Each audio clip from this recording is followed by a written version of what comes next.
Hello, everyone. Welcome to our next virtual networking event of Empower Africa.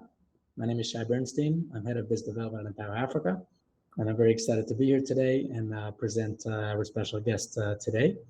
For those of you who are joining us for the first time, Empower Africa is a business community with a mission to drive investment, trade, and job creation in Africa. We believe in trade over aid, and that business is the best way to create sustainable and scalable solutions. The Empower Africa Business Network. I know that some of you guys are not yet members, so I encourage you to join. It's free, and we just passed 16,000 members last week, and we're growing by the day. The whole idea of the Empower Africa Business Network is to enhance the collaboration and communication between all the different relevant stakeholders.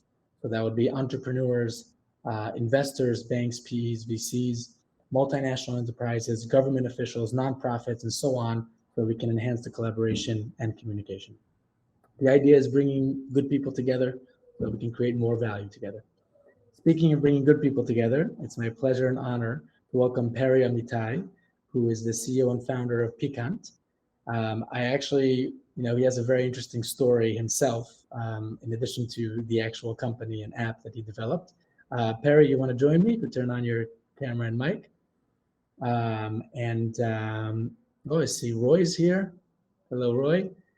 And the idea of really one of the, I think one of the greatest things, again, of the personal story of Perry, but also of the actual app is the reach and the value they could create to smallholder farmers and other relevant stakeholders in the ag space. Perry, can you hear me? You just need to turn on your mic and camera.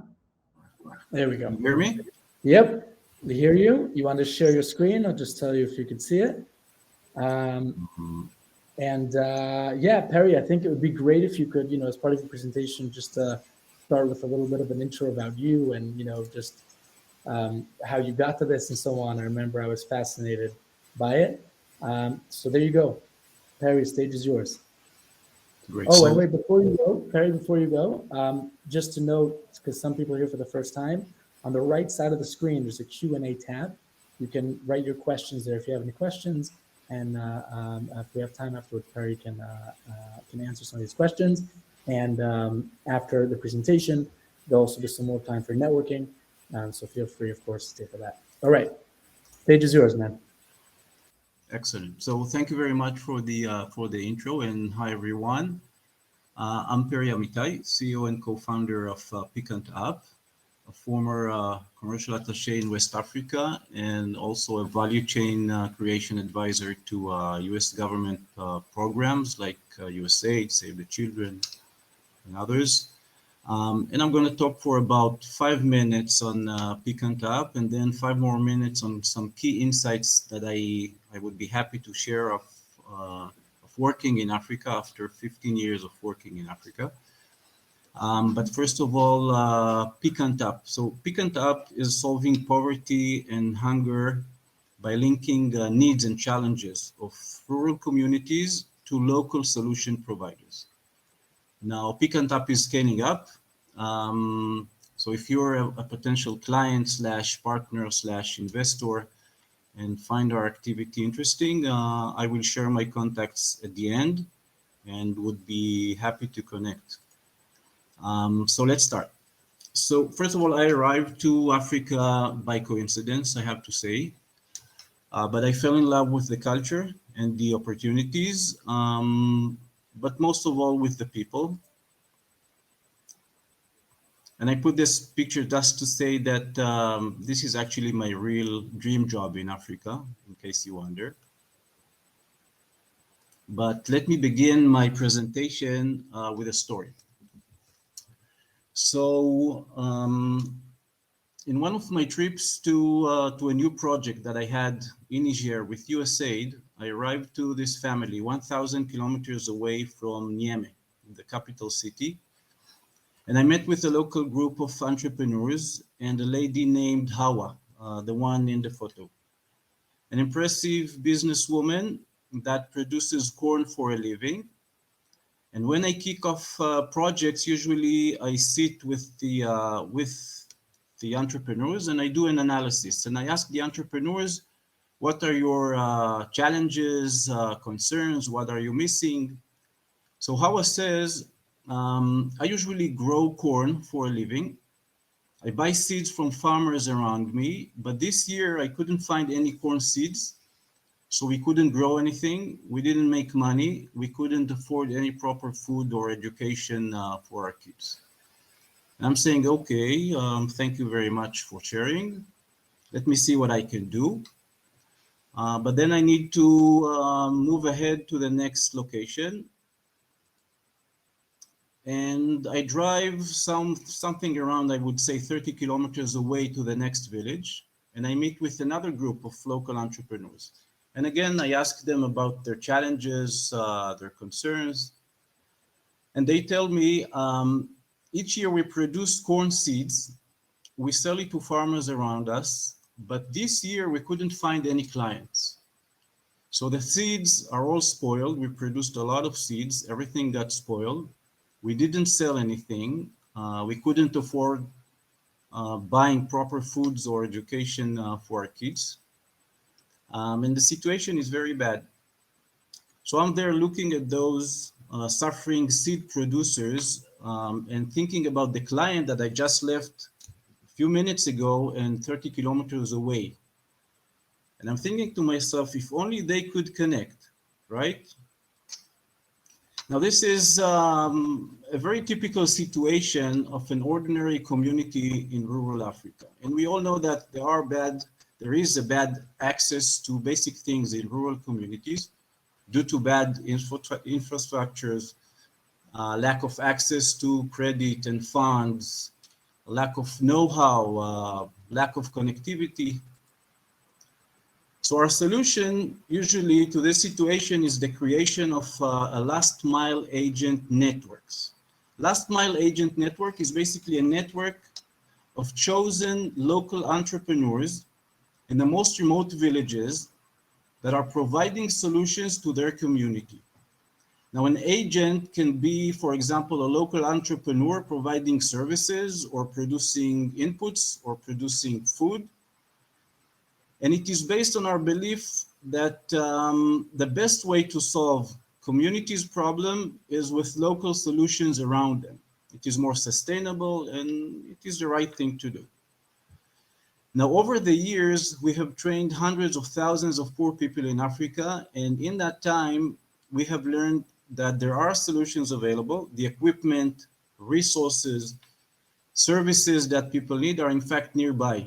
And people would be willing to help each other with for some extra income too. They only need help connecting. So this is where PickantApp comes into the picture. Pickant connect local problems to local solutions. Now we do it through business trainings to those farmers and SMEs, combined with the use of our mobile app. So trainings would be in person and now online as well since COVID. And during the training, we help them identify business opportunities and also improve their existing business if they have an existing business. And we also train them on how to use the mobile app in order to generate more business and and have more visibility. So basically, we're creating a business community and the marketplace of problems and solutions. Now, how this marketplace works, both clients and solution providers can post on the platform's map. Once posted, a notification is being sent proactively to all the users around them. And once the user opens the app, opens the map, he can instantly see the requests around him in blue or the solutions around him in green and connect instantly with one another. So very simple and very, very intuitive. Now let me give you a very short story of a success story that we were involved in. This is an existing project of USAID, actually, in Senegal, in eastern Senegal, that we work with. We identified and worked with 50 to 100 local entrepreneurs that formed this last mile agent network in that specific region. We started, or they started, I should say, with about $50,000 overall turnover of the whole group together. And after 6 years, they reached more than 1.3 million US dollars turnover. So think about the impact of someone that multiplied his income more than 10 times within just 6 years. So that's Piquant for now, anyways. And now I want to share some thoughts on working with Africa with you. And since the title of this meeting was Farmers and SMEs Empowerment, I assume that most of us here are in what I call business for impact. And in that case, I would like to point out maybe a few key insights that I have. But given the time limit, I can only mention a few. I'm sure that people in the audience can come up with many other points that are as important as mine. But these are my 2 cents anyway, or should I say 2 shekels insights. So the first one, first of all, is that if you're in the business of that aims to do good, focus on the business and not on the impact. And don't worry, the impact would come. So for example, in PickantApp, if we enable farmers and SMEs connect and do more business, then we're focusing on having as much traffic as possible. Having as much traffic as possible, many more transactions, which would generate in its turn a lot of more activities between the farmers and the SMEs themselves. So naturally, they would gain more. Now, once they gain more, they can afford more food, education, medicine, etc. Right? So the impact is there. So again, focus on the business, the impact would come. The second one is, I want to say, help yourself before you help others. We all know the safety instructions on airplanes, saying that in case of emergency, parents should put their own oxygen mask before their kids, otherwise they won't be able to help them, right? So do the same. Be profitable, be sustainable before you help others. The third point I want to mention is to identify the DNA and the operating system of your partner. So each partner has a different set of interests, different language, different agenda. So if you're talking to a businessman mentioning impact, you might drive them away, right? And if you're talking to an NGO, about making tons of money in Africa, you might drive them away. If you're talking to a government official about actions that have no political gains for him, most probably that it would get you nowhere.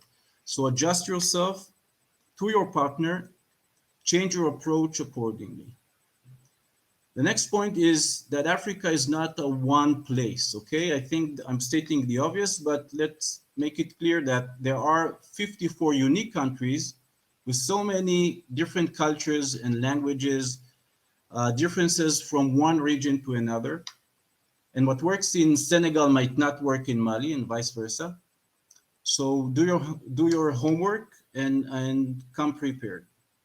And the last point maybe is to be ready to do things yourself. Don't expect a local partner to invest in equipment or salary or work for a success fee. If you want results, invest accordingly. Don't expect a local partner that earns, I don't know, somewhere around $100 monthly to invest $20 in searching new clients for you.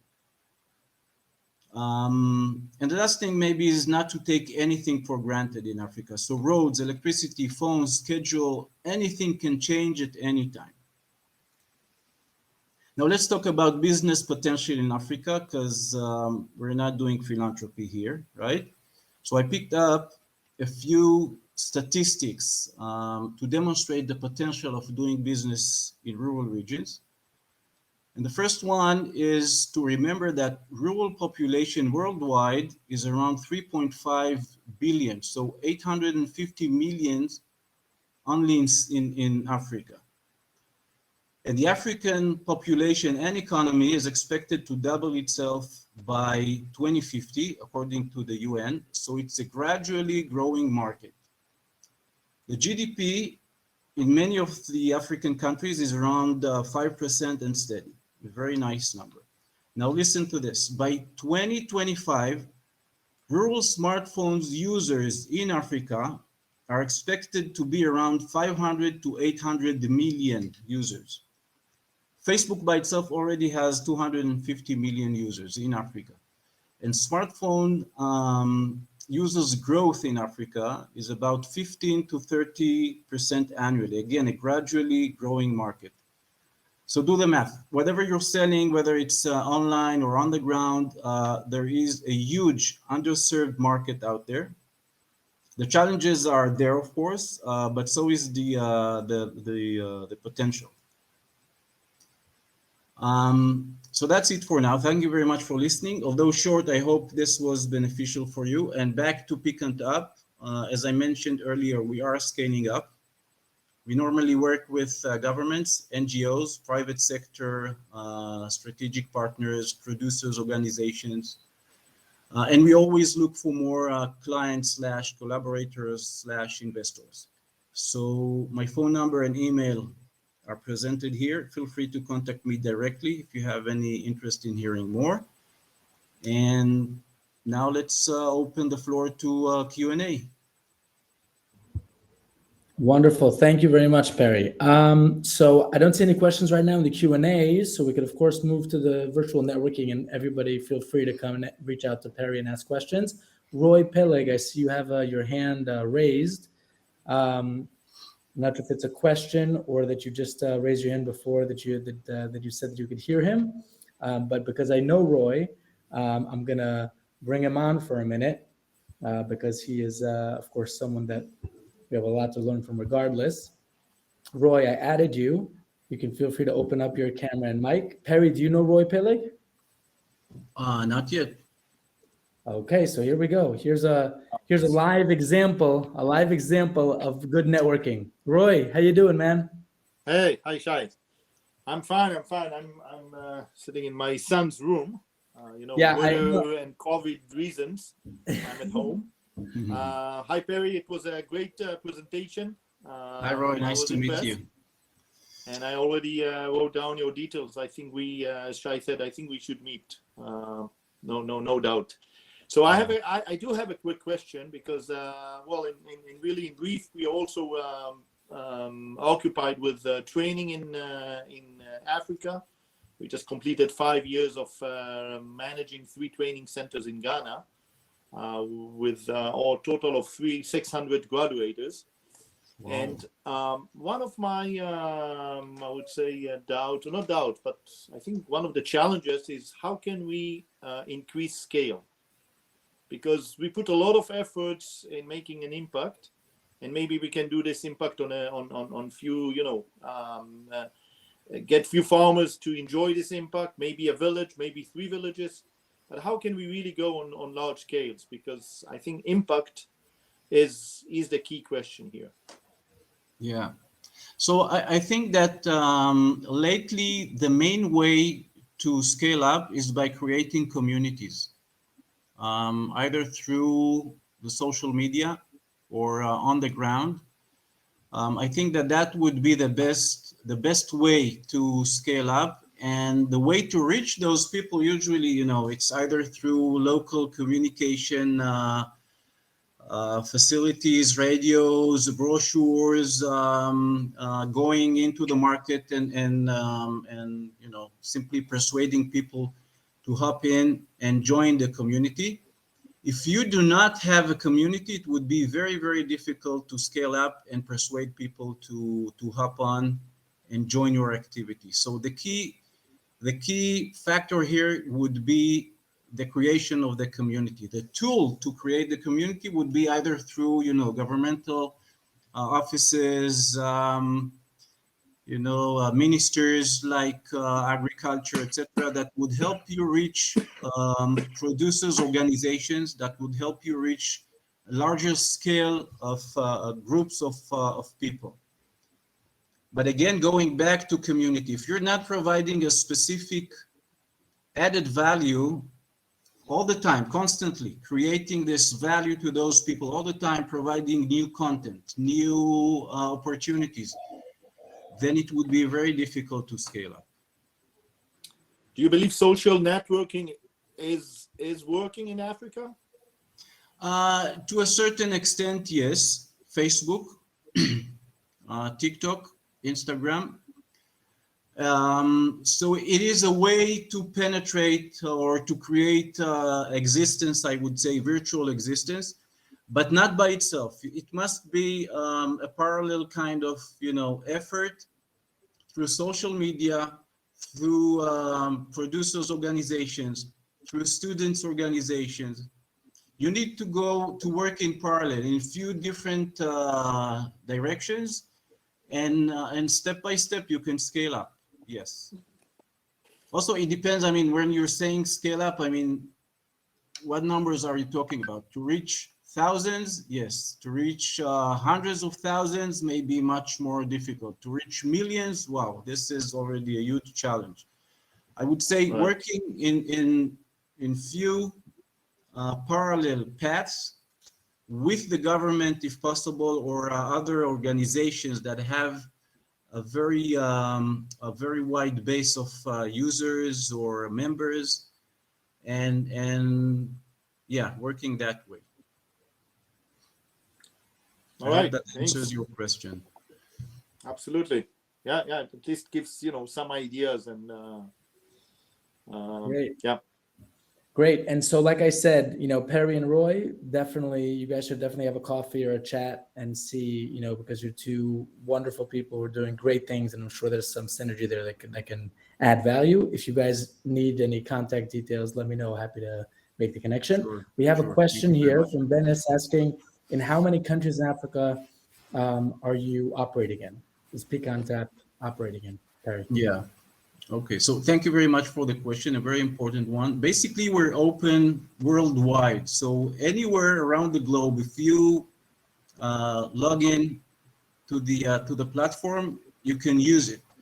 We're focusing currently on Nigeria, on Senegal, DRC, Niger, but we're open to any other country. We usually work with a local collaborator, I would say, that helps us penetrate and begin the activity. And the activity is very much geographic related. So we work in a specific, let's say, a specific market or a specific town, and people start to post things on the app. Then others, once they log in, they can see all the opportunities around them, and slowly, it starts to spread. So we're not limiting ourselves to any country or any region, but when the effort comes from our side, then we're focusing on those countries that I mentioned. Right, great. And Roy, just so you know, Benis also writes, Facebook, as social media will definitely help you scale up. He writes. Okay, Yes. wonderful, guys. So Perry, thank you so much for joining us. We're now going to go back to the networking. So people feel free to just walk around. You double click the chair that you want to go to, and just make sure that on the bottom side of the screen, you just enable your mic and camera icon and turn them on so that you can communicate. Thank you very much, Jay, for the opportunity, and thank you everyone else. Thank you. 100%. And at this point, we'll just wish everyone also a Merry Christmas for those who are celebrating, a Happy New Year, and stay safe and healthy. Cheers. Thank you, Shai. Great. Thank Thank you very much.